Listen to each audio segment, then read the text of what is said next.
در قسمت جنوبی قصر شاهان هولبوک باقی مانده شهر اصری میانگی از دوره سامانیان انا در این قسمی که کاروانسرای است فرشی گرمدهی یافت گردید.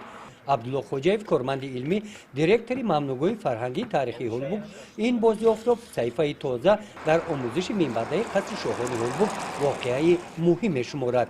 در دوره استقلالیت این بازیافتی که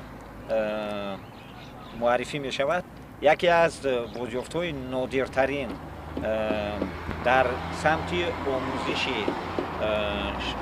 شهر باستانی هولبوک به حساب می رود، چون که چنین موضع‌های نادر در حدود قصر بارها پیدا گردیده بودند، ولی در اطراف در شهرستان قصر این یکی از نادرترین بازیافت به حساب می رود و پژوهش در آینده همکاری با عالمان باستانشناس این سر اول است و در تحقیق آینده همکاری این ثابت می سازد که آن بازیافتی که امروز ما معرفی کردیم در کدام سمت استفاده کرده می شود.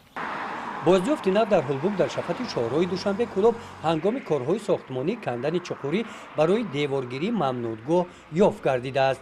اینجا همراه با جویباری فرش گرمدهی همچنین باقی مانده های دیوارهای اصلی هولبوک با صوفه با خشت 6 کنجل ساخته شده پیدا گردیده است که اینها هم نوگانی تازه محسوب یافته بازیافت‌های نادر تاریخی باقی مانده های قصر شاهان هولبوک می باشند، میگوید عبدالله. قصر شاهان هولبوک در دهه مهرآباد دهات گلستان ناحیه واسه واقع بوده، مساحت 2 گکتار را تشکیل داده است.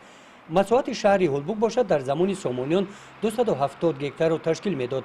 بعد سامانیان شهر از جانب قره‌خانیان و بعدتر سلجوقیان 2 مراتب سوزانیده شده است.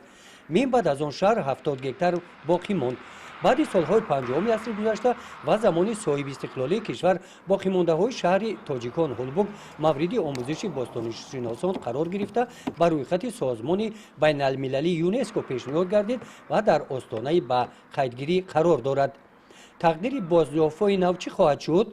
نتیجه های کاوش های نوی هولبوک و حالت منبعده نگاهداشت این بازیافت‌ها را ما در گزارش های بعدی پیگیری خواهیم کرد. گزارش خواجه نظریف خدای نظر ظهوروف از ناحیه واسه برای برنامه اطلاعاتی نوید.